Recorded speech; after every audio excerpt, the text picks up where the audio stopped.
네, 오늘 말씀 제목은 주님을 만난 두 제자라는 제목으로 말씀을 나누겠는데요.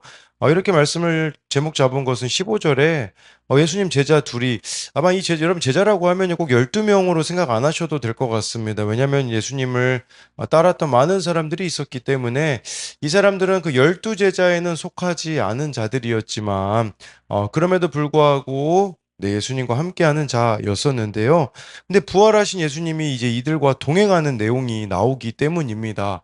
이걸 통해서 예수님이 우리들에게 가르쳐 주시고자 하시는 게 있어요. 그것은 뭐냐면 그 부활하신 주님을 지금 우리는 어떻게 만날 수 있는가 이거를요.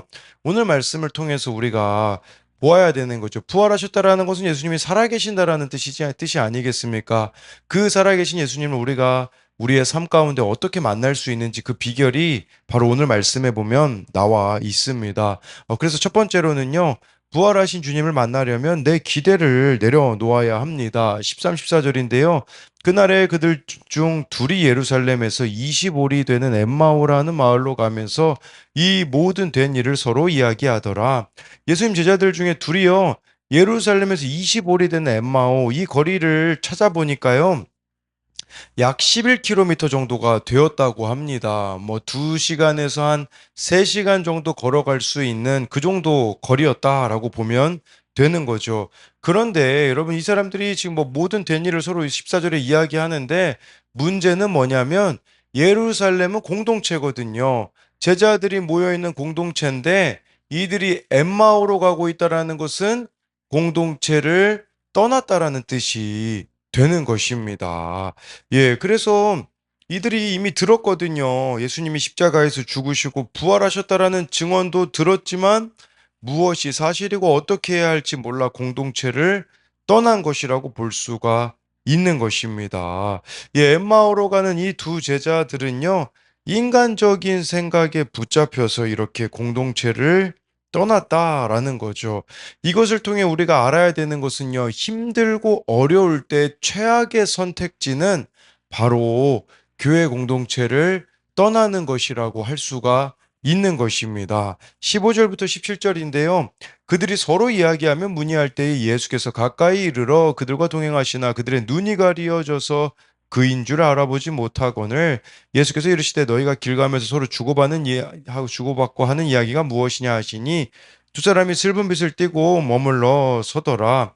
15절에요. 이 공동체를 떠나는 엠마오로 가는 이 두 제자와 예수님이 동행을 하십니다. 우리로 말하자면 공동체를 떠나는 그들을 예수님이 붙잡고 계시는 것입니다. 근데 16절에요. 이 두 제자가 그들의 눈이 가리워져서 예수님을 알아보지 못합니다. 왜 그들의 눈이 가리워졌을까요? 편견 때문입니다. 자기 기대, 자기 생각 때문인 것이죠. 어제 말씀에 의하면 여인들이 예수님이 부활하셨다는 소식을 전했습니다. 그런데 그 증언을 허탄하게 여기는 이 두 제자들의 무지와 불신앙의 결과를 보여주고 있는 거죠.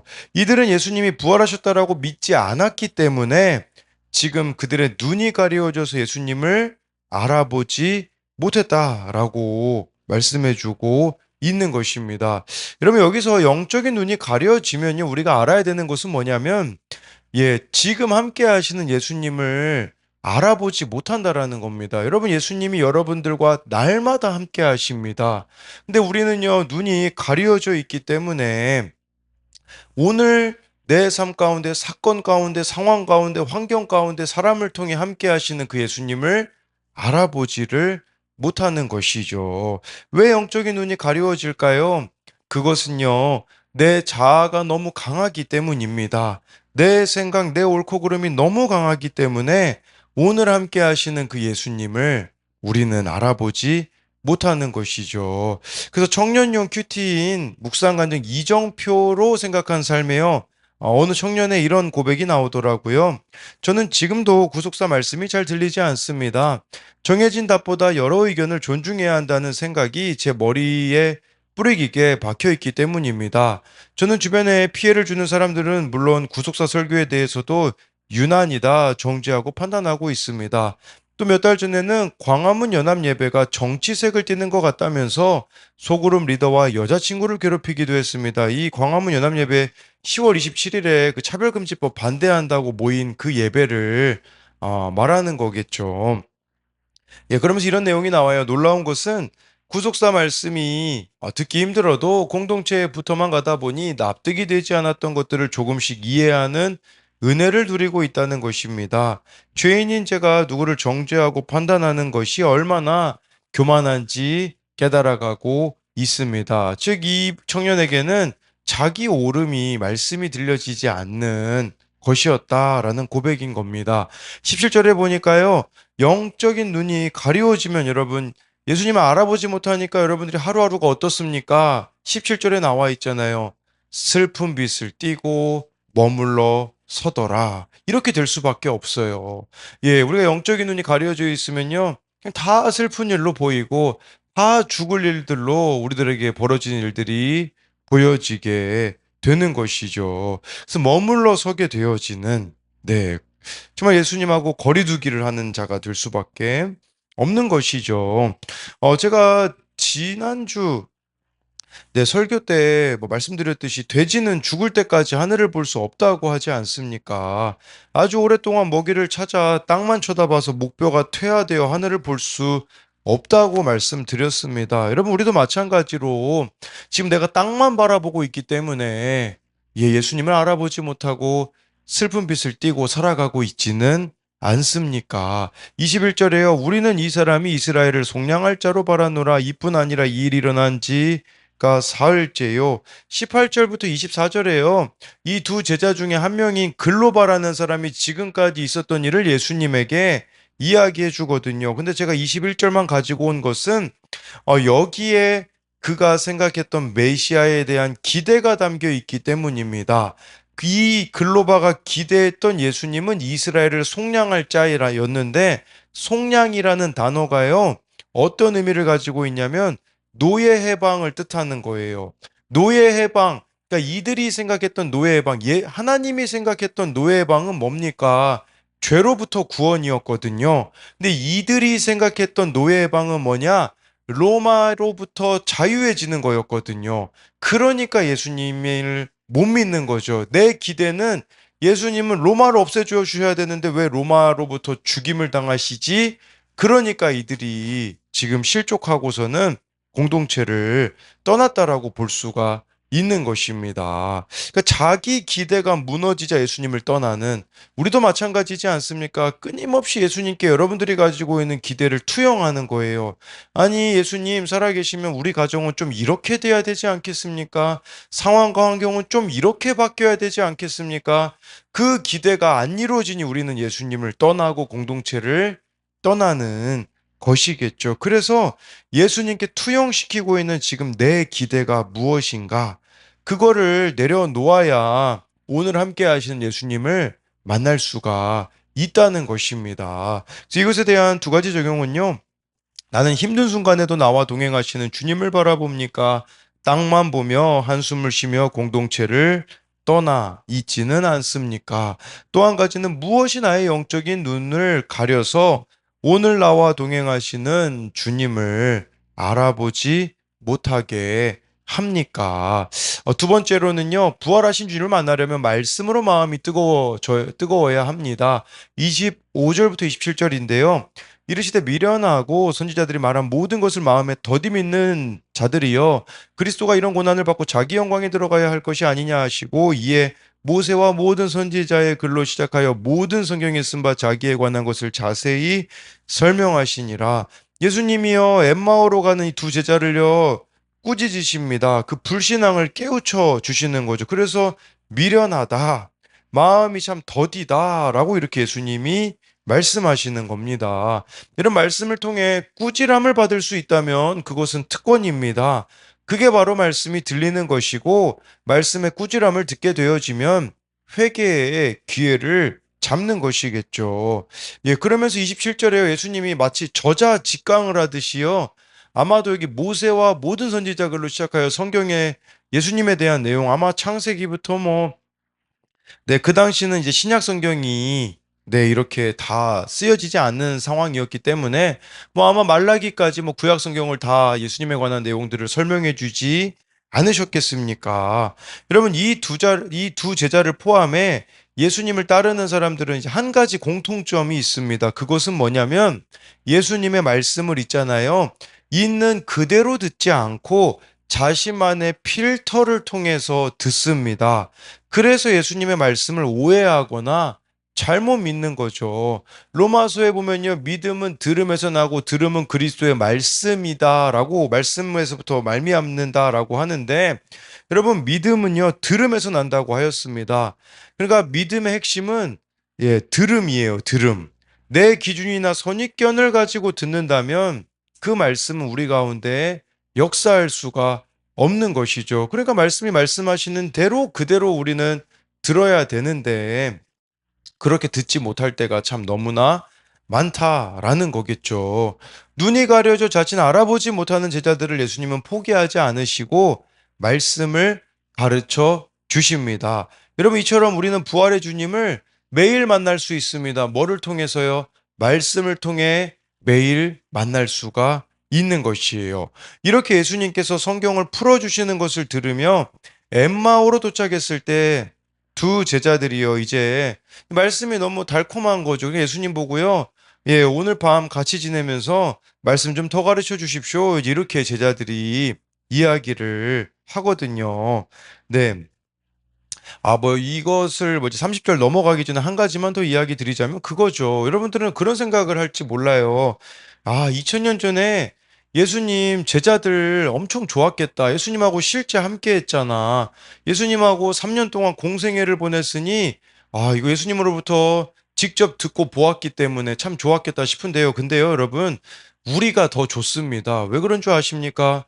우리는 창세기부터 요한계시록까지 성경을 가지고 있기 때문에 제자들이 모르는 것을 여러분들은 더 아실 수 있거든요. 근데 우리는 왜 성경을 읽지 않습니까?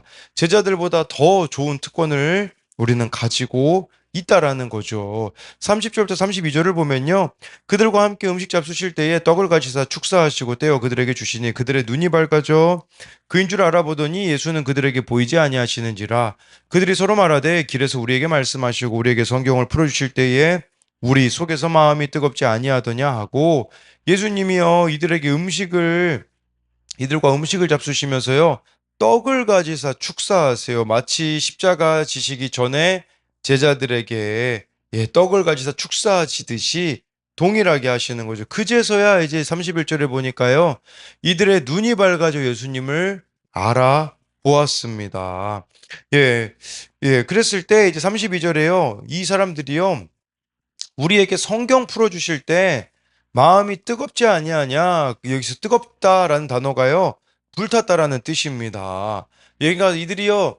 말씀을 깨닫자 마음이 불탔다. 즉 감동을 받았다라는 겁니다. 여러분 우리도 날마다 이렇게 말씀이 들려지면 마음이 불타는 마음이 불태워져야 되는 것이겠죠.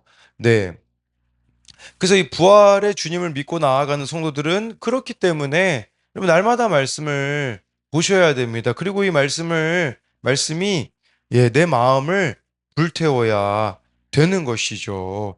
네. 청소년용 큐티인 나는 참된 예배자일까에 보면 고1 학생이요. 이런 묵상 간증을 나누는데 이런 내용이 나옵니다.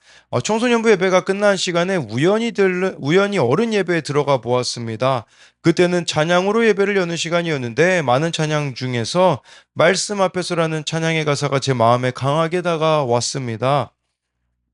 처음으로 찬양을 부르면 눈물이 나고 그때부터 찬양을 좋아하게 되었습니다. 더 많은 찬양을 알고 싶어서 수요 예배, 금요 예배도 참석하기 시작했습니다. 그런데 저는 예배를 드리는 태도와 마음을 다시 생각해 보게 되었습니다. 참된 예배는 신령과 진정으로 드린 예배라고 하시는데 제 예배 태도를 돌아보며 보면 예배 시작 전 찬양만 열심히 하고 설교 시간엔 졸고 설교 후 찬양 때부터 또 말똥말똥해져서 찬양을 부르는 시기였습니다. 그래서 이제는 제 마음을 뜨겁게 만들었던 찬양만 하는 것에 그치지 않고 하나님을 바라보는 예배를 드리게 해달라고 기도하고 있습니다. 예수님의 말씀을 듣고 마음이 뜨거워진 제자들처럼 설교 말씀과 큐티 말씀을 통해 제 죄를 더 깨닫게 되기를 기도합니다. 합니다. 예, 제가 이걸 왜 가지고 왔냐? 무엇이 여러분들의 마음을 뜨겁게 하고 있느냐라는 부분이에요. 어떤 사람은 찬양이 뜨겁게 할 수 있죠. 어떤 사람은요, 교제가 뜨겁게 만드는 사람이 있어요. 그러니까 막 사람들 만나는 게 좋으니까 교회 와서요, 마음을 뜨겁게 하는 게 사람 만나는 것일 수 있거든요. 근데요, 우리의 마음을 뜨겁게 해야 되는 것은 오늘 말씀에 의하면 다른 게 아니라 성경을 풀어주실 때에 그게 여러분들의 마음을 뜨겁게 해야 하는 거, 그게 바로 본질이라는 것을 보아야 되는 것이죠. 이런 말씀이 이제 들리니 이 두 제자들이 어떻게 합니까? 33절부터 35절을 보면요. 곧 그때로 일어나 예루살렘에 돌아가 보니 열한 제자 및 그들과 함께한 자들이 모여 있어 말하기를 주께서 과연 살아나시고 시몬에게 보이셨다 하는지라. 두 사람도 길에서 된 일과 예수께서 떡을 떼심으로 자기들에게 알려지신 것을 말하더라. 여러분, 이 사람들 다시 돌아갔어요. 예루살렘으로요. 아까 11km 됐다고 했잖아요. 그럼 22km입니다. 마음이 막 뜨거우니까요. 바로 그제로 다시 예루살렘으로 공동체로 돌아왔다라는 거예요. 이들이 왜 돌아왔겠습니까? 전하고 싶었기 때문이죠. 예수님이 우리들에게 성경을 풀어주셨습니다. 라고 하면서 다시 돌아가서 공동체에서 은혜를 나누는 거죠. 여러분, 저는 이게 부활의 주님을 만나는 거예요. 여러분들이 마음이 뜨거워지면요, 공동체에서 나누십시오. 이 말씀을 통해서 내가 이렇게 살아났습니다. 뿐만 아니라 다른 사람들에게도 이 기쁨을 여러분들이 나누어야 되는 거죠. 제가 화요일마다 그 우리들 교회 이제 2주 남았거든요. 이게 4주짜리인데 중보기도 학교를 하고 있거든요. 참석하고 있는데 기도의 능력을 여러분 요즘 좀 맛보고 있어요. 어제 어느 청소년 아이가 그러더라고요. 제가 들어가는 학교에 다니고 있는데 지금 고2거든요. 근데 1년 동안 고1 동안 제가 고1 때 계속 이야기했어요. 목사님이 금요일마다 기도 모임에 들어가니까 나는 네가 점심시간에 그 기도 모임에 왔으면 좋겠다. 근데 오지 않았었거든요. 근데 제가 지난주 금요일에는 아내로 인하여서 병원 가느라고 다른 전도사님에게 그 금요 기도 모임을 이렇게 맡기고 이렇게 왔는데 어제 그 아이를 만나보니까 그 아이가 저한테 그렇게 얘기하더라고요. 목사님, 제가 금요일에 그 기도 모임에 갔는데 목사님 어디 가셨었냐고 이렇게 물어보더라고요. 그러니까 이 아이 마음에 그 금요 기도 모임을 자기가 이제는 좀 가야겠다라는 부담이 들어서 이제 가게 되었다고 하더라고요. 그러면서 예, 제가 뭘 생각해 보게 됐냐면요. 지난 한 주간 정말 그 아이를 위하여서 기도했는데 그 기도에 응답하시는 하나님을 또 경험하게 되더라고요. 그러면 어떻게 될까요, 여러분? 제 마음이 다시 뜨거워져서 힘을 얻는 거죠. 제가 이 이야기를 왜 드리냐? 말씀과 기도가 정말 여러분들의 마음을 뜨겁게 만드는, 전 이 마음을 뜨겁게 만든다라는 게 다른 의미로 성령 충만하다라는 의미가 아닐까요? 그렇게 날마다 여러분들이 성령 충만하게 되어지면 어떤 일이 벌어질까요? 매일매일 이 땅에서 천국을 누리는 삶을 살아가게 되어진다라는 것이에요. 그렇기 때문에 정말 날마다 천국을 누리는 여러분들이 되었으면 좋겠습니다. 이것에 대한 두 가지 적용은요, 주일 예배뿐 아니라 일상에서도 말씀을 통해 부활하신 예수님을 깊이 만나고 있습니까? 또 한 가지는요, 말씀이 들려서 그 기쁨을 다른 이들을 찾아가 그들과 나누고 있습니까? 네, 기도하겠습니다. 살아계신 하나님, 오늘 말씀에 자기 기대가 어긋나자 공동체를 떠나고 있는 두 제자를 예수님이 찾아가심을 봅니다. 우리 주변에도 정말 공동체를 떠나 있는 자들이 있습니다. 내 기대와 맞지 않는다고, 어떻게 하나님이 살아계시면 나에게 이런 일이 일어나냐고 원망하며 공동체를 떠나 있는 자들이 있는데, 예수님이 그들을 찾아가신 것처럼 이것이 예수님의 원함이기 때문에 우리 또한 공동체를 떠나 있는 자들을, 공동체에 속하지 못하고 있는 자들을 그렇게 찾아가는 발걸음이 되어지기 원합니다. 정말 예수님께서, 부활하신 예수님께서 이 엠마오로 가던 두 제자들에게 하셨던 것은 성경을 풀어주신 것입니다. 그 부활하신 주님을 오늘 우리가 만나려면 성경을 읽어야 합니다. 말씀을 묵상해야 합니다. 그래야지만 정말 오늘 나와 함께 하시는 주님을 만날 수가 있습니다. 이 두 제자가 정말 예수님이 그 말씀을 풀어주실 때에 마음이 뜨거워졌던 것처럼 우리 또한 날마다 이 말씀이 우리의 마음을 뜨겁게 하기 원합니다. 불태우기 원합니다. 그리하여서 내 속에 있는 죄를 발견하고 그 죄를 불태워 버리며 또 날마다 이 말씀과 기도로 성령 충만함으로써 오늘 하나님이 나를 통해 이루고자 하시는 그곳에 내가 있게 하여 주옵소서. 정말 주의 손과 발이 되어서 정말 예수님의 이 사랑을, 이 부활하신 주님을 전하는 십자가의 전달자로서 우리들이 오늘 하루도 살아가게 하여 주실 것을 믿으며 살아계신 예수님 이름으로 기도드립니다. 아멘.